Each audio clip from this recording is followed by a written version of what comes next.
Құрметті әріптестер, көңіл күйлеріңіз қалай? Жақсы ма? Бүгінгі әдістемелік шеберханаға қош келдіңіздер. Бүгінгі әдістемелік шеберхананың тақырыбы бағалауға арналған тапсырмаларды әзірлеу және сараптау жұмыстарының тиімділігі. Бүгінгі әдістемелік шеберханаға белсенді қатысуларыңызды сұраймын. Сіздердің барлықтарыңызды 5 топқа бөліп, әр топтың тапсырмаларын сіздерге ұсынып отырмын. Ең алдымен үйлесу алаңынан бастайық. Байқасаңыздар, 2 сұрақ беріліп отыр. Бірінші сұрақ: бағалау туралы не білесіз?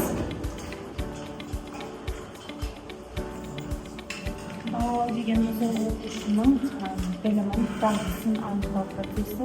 Олар белгілі бір тапсырмаларға, тек белгілі бір өлшемдерге сәйкес бағалау процесі жүреді. Жақсы, рахмет. Тағы алып қосатындарыңыз бар ма?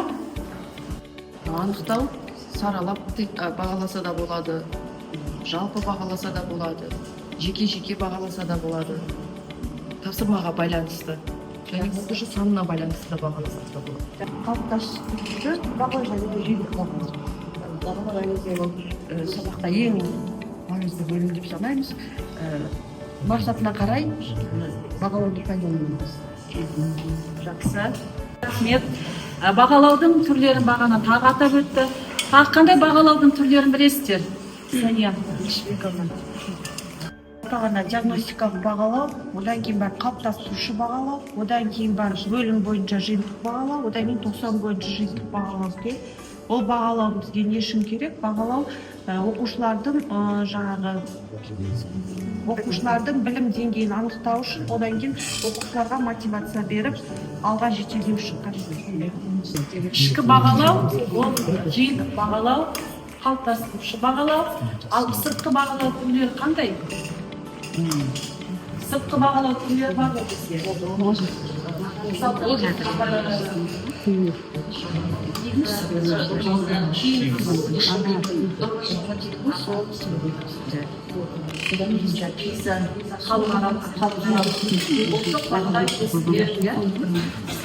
Жақсы, рахмет. Енді құрметті әріптестер, әр топқа тапсырмалар берілді. Бүгін біз 5 топқа бөліндік. Әр топтың тапсырмалары сіздерге ұсынылды. Ұсынылған тапсырмалар бойынша постер әдісін қолдана отырып, жұмыстарыңызды бастасаңыздар, жұмыстарыңызға сәттілік тілеймін.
Құрметті әріптестер, топтық жұмысты аяқтадық деп ойлаймын. Бірінші топқа сөз бергім келеді. Ортаға келсеңіздер. Бірінші топқа берген тапсырма жиынтық бағалау тапсырмаларын әзірлеу үшін мұғалім не білуі қажет. Ең бірінші жиынтық бағалауды құрып отырғанда мұғалім ең бірінші оқу мақсаты, яғни оқу мақсатын бағдарламадан жақсы білу керек, қай мақсат бағаланып жатқанын нақты түсіну қажет. Екінші, жас ерекшелік деңгейіне сай тапсырма құрастыру керек, одан кейін пәннің тілін ескеру қажет. Үшінші, мазмұнның дұрыстылығы мен нақтылығы, тапсырманы оқушы қосымша түсіндірусіз орындай алатындай болу қажет. Одан кейін төртінші, бағалау мен дескрипторлар мен критериялар. Әр тапсырмаға дескриптор құралуы қажет, әр қадам нақты жүйелі болу керек, оқу мақсатына сәйкес болу керек. Бесінші, тапсырма түрлері ашық, жабық, салыстыру, талдау сияқты өзінің жас ерекшелігіне сай таңдалуы қажет.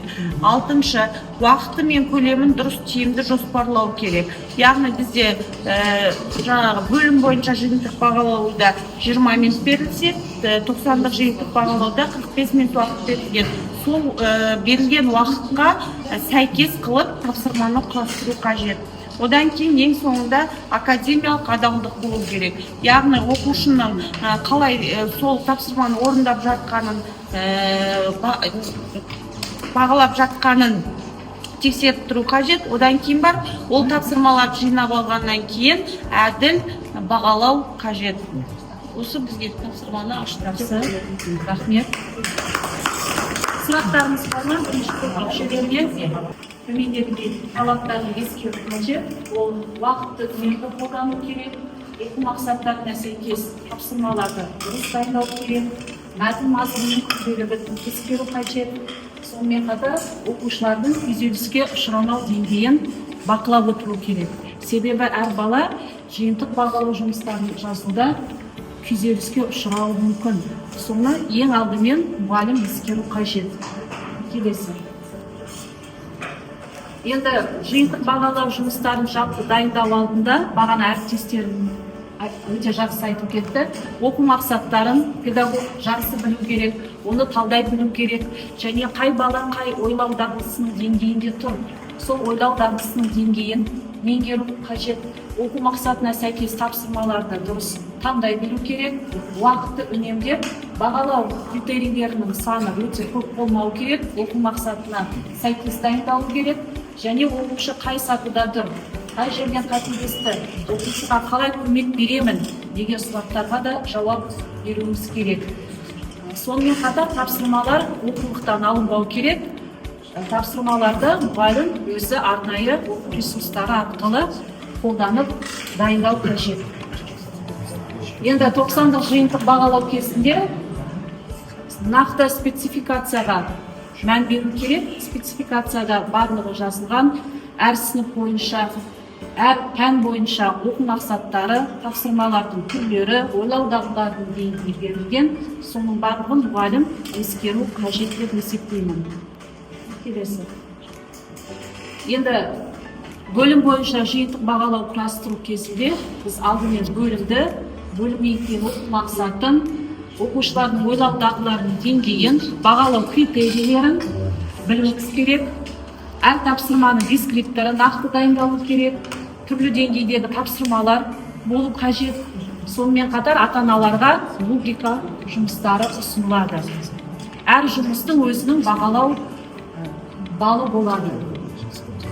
Енді БШБ тапсырмаларын әзірлегенде төмендегі алгоритмді назар аударсаңыздар болады. Бұл жерде оқу бағдарламасы, бөлім ортақ тақырып бойынша оқу мақсаттарын талдау, жиынтық бағалауда көрсетілетін оқу мақсаттары, бағалау критерийлері, ойлау дағдыларының деңгейлерімен сәйкестендіру, ойлау дағдыларының деңгейлері сәйкес келетін оқу мақсаттарының мазмұнын қамтитын бірнеше тапсырмалар дайындау, тапсырмалардың дескрипторларын құрастыру және ата-аналарға рубриканың түрде ұсыну. Енді дескриптор не екенін барлығымыз білеміз. Дескриптор ол оқушының нақты орындау қадамы. Дескриптор нақты болу керек, ұзақ сөйлемді қажет етпейді, көбіне біледі, түсінеді, жасайды деген етістіктерді қолданбаған жөн. Дескриптор оқушының қиындықтарын анықтауға және оған кері байланыс ұсынуға көмек береді. Енді ТЖБ құрастырған уақытта төмендегі командалық етістіктерді қолданған жөн. Болжам жасаңыз, дәлелдеңіз, анықтаңыз, түсіндіріңіз, сәйкестендіріңіз, шешіңіз, сипаттаңыз деген сөздерді қолданған дұрыс. Енді екінші топқа сөз берейік. Екінші топ, келіңіздер ортаға. Тапсырмаларымыз жұмыстарын өткізуге дайындық неден басталу керек деген сияқты. Енді бір айтылып та кетті әріптестерім және Марова Бекна. Ең басты енді құжаттар дайындау, ол өзіміздің күнтізбелік жоспарымызда әр бөлім сайын, әр пәннен әртүрлі, бірақ 3 БЖБ-дан артық болмау керек.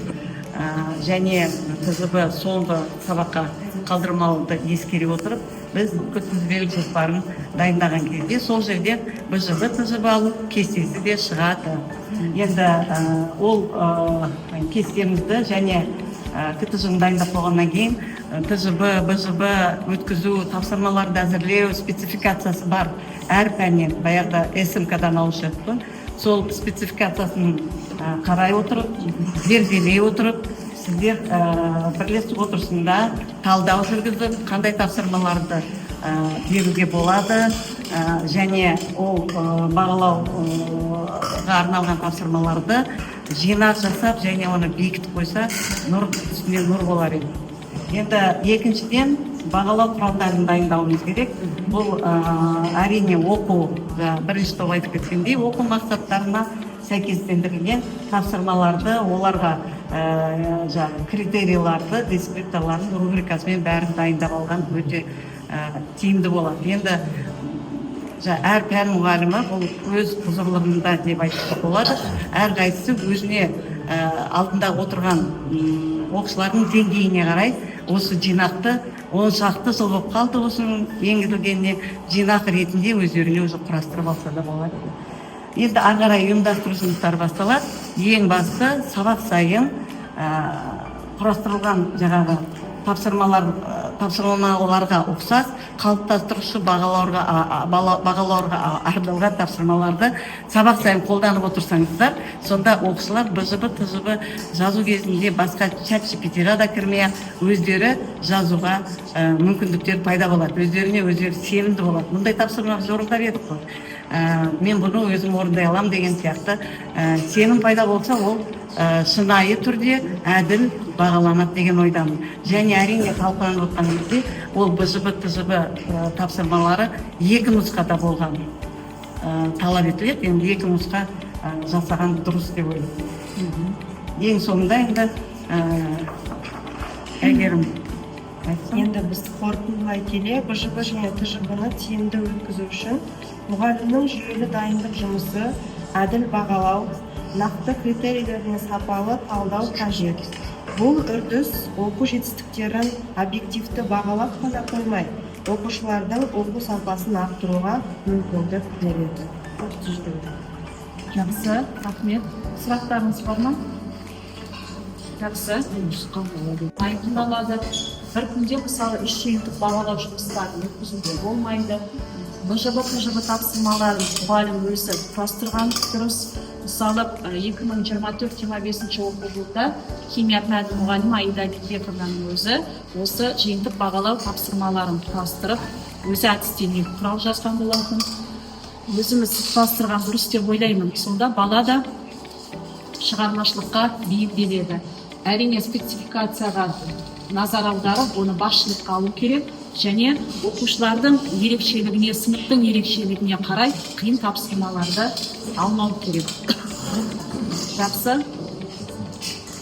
Ал енді келесі топ, 3-ші топқа сөз берейік. Келіңіздер. Бағалау жұмыстарының әзірлеуде қандай тапсырмалар түрлері қолданылады дейді. Жаңағыдан енді бәрін айтып кеттік қой, бағалау не үшін керек, қалай, нені білуіміз керек, нені ескеруіміз керек екен. Бұл жерде енді біз сразу өтіп кетейік.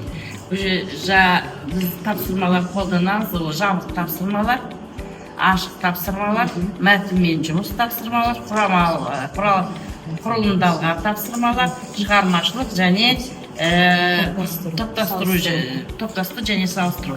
Енді жабық тапсырмалар өздеріңіз де білесіздер, бұл бұрыс деген тапсырмаларымыз бар, тесттер, кәдімгі сұрақтар арқылы бірнеше дұрыс жауапты таңдайды, сондай тапсырмалар, содан кейін сәйкестендіру, дұрыс ретін тап деген сияқты тапсырмалар.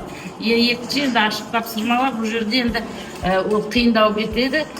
Әсіресе біздің бастауышқа бірақта қысқаша жауапты жаз деген тапсырма орындатқызамыз, толық жауапты жаз дейміз, содан кейін эссе, шығарма тапсырмалар береміз, осы мен апа. Әрі мәтінмен жұмыс, бізде енді әрқашанда жүріп жатады, мәтінмен жұмыс, ол жерде ақпаратты таңдау, міндетті түрде келу керек. Содан кейін кейіпкерлерді сипаттау, мінездеме беру, содан кейін мәтіннің стилін анықтау, содан кейін қорытынды жасау. Содан құрылдамалған тапсырмаларға бұл жерде бірнеше білімнен тұрады. Таңдаулы деп білеміз, тыңдалым, жазылым, айтылым деген тапсырмалар бар. Сол бойынша сұрақтар қойып, диалог құрастыра береміз. Шығармашылық тапсырма бұл жерде әрине суретпен жұмыс бізде жүреді көбінесе. Содан кейін әңгіме сурет бойынша әңгіме құрастыр, немесе мәтін бойынша сурет сал. Содан кейін кейіпкерге хат жаз, комикс жазға, комикс құрастыр мәтін бойынша. Олар шығармашылық. Олар жан қызығады осыға комиксті құрастыруға. Содан кейін топтастыру және салыстыру жүреді. Бұл жерден өзіміз білеміз, Вен диаграмманы, кесте пайдаланамыз, кластер арқылы тапсырмаларды орындатып береміз. Негізде осы тапсырмалар арқылы балалар өздері дамиды, әрі қарай қызығады. Содан жақсы бір нәтижеге жеткізу болады осы тапсырмаларды. Түкте хотя бы отырады ғой, үшке оқитын бірне оқушылар бар ғой, солармен жұмысты да жүргізе берсе, комиксті жасайды, немесе суретті салып жібереді. Ол баланың өзіне байланысты ғой, деңгейіне байланысты. Бірақ та барлық жер қамтиды деп ойлаймын. Барлық балаларды қамтиды. Жақсы. Сұрақтарыңыз бар ма? Жақсы, рахмет сіздерге.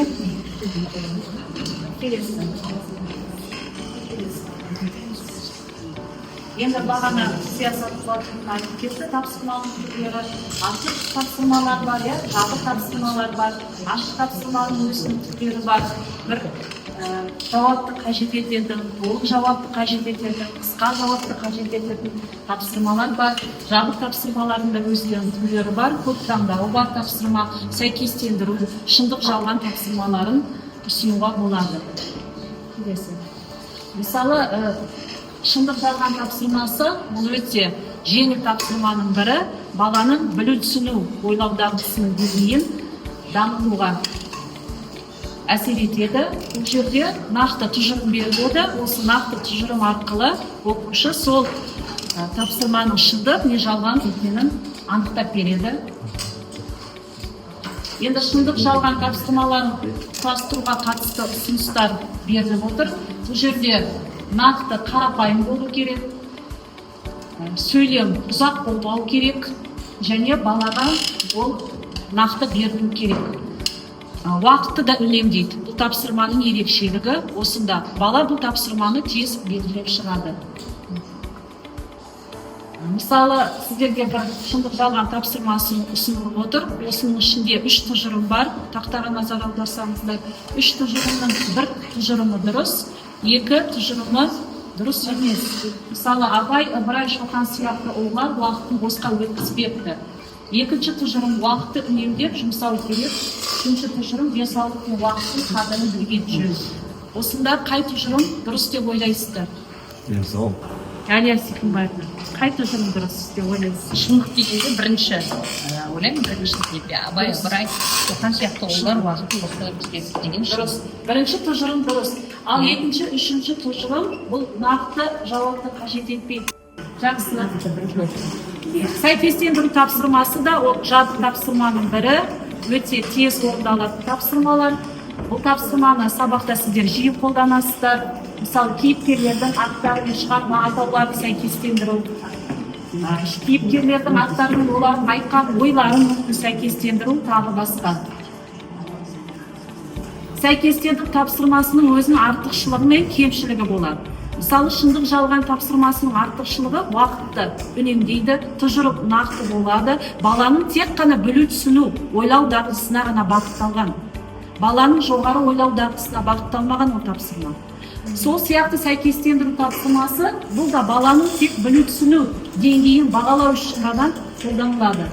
Фактілер көп материалды тексеруге өте қолайлы тапсырманың бірі. Ал енді кемшілік орындауға көп уақыт жұмсалуы мүмкін, жоғары деңгей дағдыларын бағалауда тиімді бола бермейді екен бұл тапсырманың түрі. Енді көп таңдауы бар тапсырмалар, бұл тест тапсырмалары бағана әріптестерім атап өтті. Тесттің өзінің сұрағы болады, жауаптары болады. Тесттің ішінде бір жауап дұрыс, қалған жауаптар дұрыс емес, қате жауаптар. Қате жауаптарды терминде дистракторлар деп атайды екен. Бұл көп таңдауы бар тапсырманы да дұрыс құрастыра білу керек екен. Қазір сіздерге бір көп таңдауы бар тапсырма беріледі, сіздер талдау жасап өтесіздер. Мысалы, мынандай тапсырма берілген. Төменде көрсетілгендердің қайсысы айтылған ұғымның авторы? Жас қазақтар қайдасың? Бұл жерде Ыбырай Алтынсарин, Мағжан Жұмабаев, Бұлақов, Сейфуллин, Абай Тұңғабаев деп берілген. Бұл жерде енді төрт қате дистракторлар болады, бір сұрақ, жауап дұрыс жауап көрсетілмеді. Дегенмен бұл жерде бір қателік бар. Қандай қателікті байқадыңыздар? Әдебиетші мамандар айтады. Сұрақ қойылған мәселесі. Бұл жерде дистракторлар дұрыс көрсетілмеген. Байқасаңыздар, мысалы, Мағжан Жұмабаевтың Бұлақовтың өмір сүрген кезеңдері әртүрлі. Сондықтан біз балаға дистрактордың өзін дұрыс беруіміз керек екен. Сол тұлға өмір сүрген кезеңді көрсетуіміз керек. Бұл жерде мысалы Абай Құнанбаев басқа ғасырды өкілі, басқа кезеңде өмір сүрді. Сәкен Сейфуллин, Міржақып Дулатов, Мағжан Жұмабаев. Көрдіңіздер ме? Дистрактордың өзінде қателік бар. Оны да біз тест жасаған уақытта ескеруіміз қажет екен. Және олар алфавиттік ретпен де орналасу қажет екен. Жақсы келесі. Енді баланың жоғары ойлау дағдыларын қалыптастыратын тапсырманың бірі ол ашық тапсырма. Ашық тапсырманың түрлері өте көп. Ең қиыны қазіргі уақытта эссе жазу тапсырмасы, әңгіме құрастыру, шығарма жазу, диалог құрастыру тапсырмалары ашық тапсырманың бірі. Бұл баланың жоғары ойлау дағдыларын қалыптастыруға қажет етеді. Соның ішінде ол толық жауапты қажет етеді. Қысқа жауапты қажет ететін де тапсырмалар бар. Оны сіздер күнделікті сабақта қалыптастырушы бағалауда қолданасыздар және БЖБ-ТЖБ кезінде де осы тапсырмаларды аласыздар. Толық жауапты қажет ететін тапсырмалар, олар дәлелді толық түрде қажет етеді. Енді қысқа жауапты, толық жауапты қажет ететін тапсырмалардың әртүрлі деңгейлері бар. Ол әр пәннің өзінің ерекшелігіне байланысты. Келесі. Енді ашық тапсырманы әзірлеген уақытта нені ескеру қажет? Бұл жерде сұрақ нақты қою керек, баланы шатастырмау керек. Сонымен қатар жағымсыз әрекет тудыратын тұжырымдамалардан біз аулақ болуымыз керек. Енді сіздерге тақтада БЖБ тапсырмасы берілді, оқу мақсаты байқасаңыздар 3 мақсат берілген. Оқылым, жазылым және әдеби тіл нормалары бойынша бағалау критерийлері ұсынылған, баланың ойлау дағдысының деңгейі және орындау уақыты көрсетілді. келесі. Және тапсырма құрастырған уақытта да тапсырманың нұсқаулығын біз нақты құрастыруымыз керек. Мысалы, мәтінді мұқият оқып, нақты ақпаратты анықтауға бағытталған 3 сұрақ құрастырыңыз.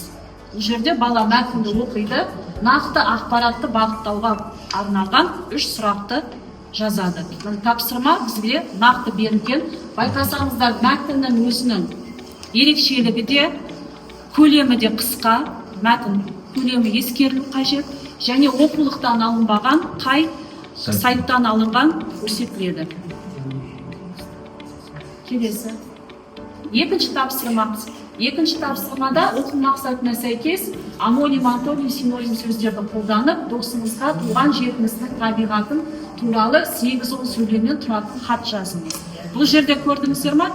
Оқушы хаттың құрылымын ескеру керек, 8-10 сөйлемді құрастыра білу керек дұрыс, және амоним, синоним, антоним сөздерді қолдану керек. Сонда бағана көрсетілген оқу мақсатына сәйкес мына тапсырма дайындалып отыр ғой.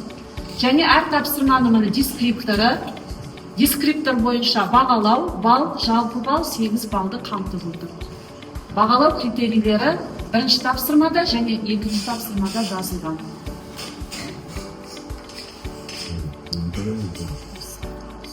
Ал енді келесі 4-ші топқа сөз берейік. Өздеріңіз құрметті әріптестер, енді математикадан тапсырма алдық. Яғни бізде 4-ші топқа берілген бағалау жұмысына арналған тиімді тапсырма құрастыру. Осындай тапсырма берілген бізге. Енді тапсырма құрастыруда ең бірінші бізде оқу мақсаты берілу керек. Барлықтарыңыз жақсы білесіздер. Оқу мақсаты жалпы оқушының жас ерекшелігіне байланысты көрсетілген. Және оқушылардың білім деңгейіне сай болу керек. Бұл жақта бізде енді 2 оқу мақсаты алған болатынбыз. Оқу мақсаттары бір-бірлеріне ұқсағандықтан екіншісін толық жазған жоқпыз енді. Бірақ енді бірінші тапсырма ол бізде 2 айнымалысы бар, сызықтық емес, теңдеулер жүйесін шешу. Ал екіншісінде ол бізде 2 айнымалысы бар, сызықтық емес, теңсіздіктер жүйесін шешу. Енді осы жақтан бізде критерийін жазып қойдық. Бағалау критерийінде бізде 2 бағалау критерийін көрсеттік. Яғни осы теңдеулер жүйесі мен теңсіздіктер жүйелерін шешеді. Ары қарай енді тапсырма берілді. Тапсырманы берілді. Тапсырма қандай нұсқаулық жаздыңыз? Нұсқаулық оқыңызшы. Тапсырмада бізде орындау үшін жалпы нұсқаулығымыз теңдеулер жүйесін шешіңіздер, теңдеулер жүйесін шешу және теңсіздіктер жүйесін шешу. Шешіңіздер. Енді мына жақта біз теңдеулер жүйесіне бірінші А деңгейін алдық, теңсіздіктер жүйесіне Б деңгейін тапсырмасын алып жазып қойдық. Ары қарай дескриптор көрсеттік, яғни орындау барысы қалай орындау керек оқушы. Жалпы бұл жақта теңдеулер және теңсіздіктер жүйесі ұқсас тапсырма болғандықтан бұл жақта 5 балдық жүйемен бағаланады әрбір тапсырма. Жалпы теңдеулер жүйесін шешкен кезде ол қалай айтсам болады, алмастыру тәсілін қолдануға болады, немесе қосу тәсілін қолданып шығаруға болады. Яғни бұл жақта оқушының өзінің таңдау еркінде болады. Яғни олар бұл бізде оқу мақсатын қарайтын болсақ, бұл бізде ойлау дағдысының қолдануына келеді. Яғни Блум таксономиясының қолдану. Өйткені олар білу және түсіну дағдыларын өтіп қойды да, енді бұлар сол алған білімдерін қолдану керек. Осы жақта сонда оқушылар өздеріне осы тапсырмаға қарап тиімді тәсілін таңдау білу керек. Ол біріншіден. Енді тиімдісі бұл жақта бізде алмастыру тәсілі арқылы шығару тиімді болып тұр. Сондықтан да дескрипторда сол көрсетілген. Яғни бір айнымалыны екінші айнымал арқылы өрнектеп көрсету керек. Сосын екінші теңдеуде сол екінші айнымал арқылы өрнектелген айнымалының орнына сол өрнекті қойып есептеп, яғни үшіншісінде дескрипторды. яғни сол бізде уже екі айнымал емес, ол екінші теңдеу, ол бізде уже бір айнымалысы бар сызықтық емес теңдеу болады. Сол бір айнымалысы бар сызықтық емес теңдеуді ол шешіп, яғни бірінші бір айнымалын табу болады, содан кейін барып бір айнымалын бәрін тапқаннан кейін ең бірінші берілген теңдеудің орнына қойып, табылған айнымалына екінші айнымалының бәрін тауып жазады. Жалпы болды осылай. Жақсы. Сұрақтарыңыз бар ма? Яғни бұл тапсырма бізде тапсырманың ашық түрінде жатады және толық жауапты қажет етеді. Қай сыныпқа арналған Бұл тапсырма? 9-шы сыныпқа. 9-шы сынып. Иә. Жақсы, рахмет. Бізге берілген тақырыбымыз бал қою кестесі. Ең бастысы бал қою кестесі дегеніміз не? Анықтап алайық. Бал қою кестесі 90-дық жиынтық бағалау тапсырмаларына бал қою бойынша бірыңғай норманы белгілеу үшін мұғалімдерге қолданатын кесте. Енді бағалау кестесінде әдетте мына элементтер болады. Біріншісі ол бағалау критериялар, екіншісі ол дискрипторлар, үшіншісі ол балдар болды. Енді біз әріптестермен отырып мынандай кеме жасадық та, тек нақты 5 сипаттамасы бар да бал қою кестесінің. Соны сіздерге оқып шығайын. Ең біріншісі ол бағалау үдерісінің ашықтығын қамтамасыз етеді. Екіншісі кері байланыс құралы өз-өзіңді бағалау мен өзара бағалауды үйренеді. Үшіншісі бал қою кестесі оқушылардың жұмыстарын нақты және әділ бағалау үшін қолданатын құрал. Ол бағалау критериялары мен деңгейлерін ашығын көрсетеді. Төртіншісі әділдік пен объективтілікті қамтамасыз етеді, оқу мақсаттарына сәйкестігін көрсетеді. Бесіншісі ол ата-аналар мен мұғалімдер үшін ашықтық тудырады, ашықтығын тудырады. Жалпы бір сөзбен жалпылап келіп айтатын болсақ, бал қою кестесі бағалаудың сапасын, әділдігін, тиімділігін қамтамасыз ететін негізгі құрал болып саналады. Өте жақсы. Сұрақтарыңыз бар ма? Жақсы, рахмет сізге. Енді бал қою кестесі туралы өте жақсы айтып кетті әріптестеріміз. Бұл жоба кезінде бізге өте қажет. Бал қою кестесінде оқушылардың болжам жауаптары жазылады, нақты бал жазылады, бағалау критерийлері қолданылады. Енді бал қою кестесі бұл бірыңғай норманы белгілеу үшін мұғалімдер қолданатын кестенің түрі болып саналады. Жақсы. Енді құрметті әріптестер, бүгінгі әдістемелік шеберханаға барлықтарыңыз жақсы қатыстыңыздар. Өздеріңіздің ойларыңызды айта білдіңіздер. Ең алдымен сіздерге шығармашылық табыс тілеймін. Әр мұғалім шығармашыл болу керек деп есептеймін. Өзін күнделікті сабақта қалыптастырушы бағалаудың тиімді әдістерін, жиынтық бағалауда тапсырманың түрлерін, тапсырманың қажеттіліктерін, оқушылардың қажеттіліктерін біз ескеруіміз қажет. Сіздерге шығармашылық табыс тілеймін. Енді бүгінгі шара бойынша кері байланыс беріп, алдарыңызда күз мезгілі болғандықтан жапырақтар ұсындық, сол жапыраққа өздеріңіздің жылы лебіздеріңізді жазып кетулеріңізді сұранамын.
Әдістемелік шеберлік өте жоғарғы деңгейде өтті.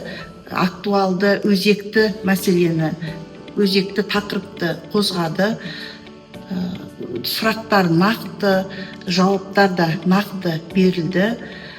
Ақын жүріп анықпас, еңбегін кетпес далаға, ұстаздық еткен жалықпас, үйретуден балаға дегендей Динара Болатбекқызына шығармашылық табыс, биіктен көрінуіне тілектеспін.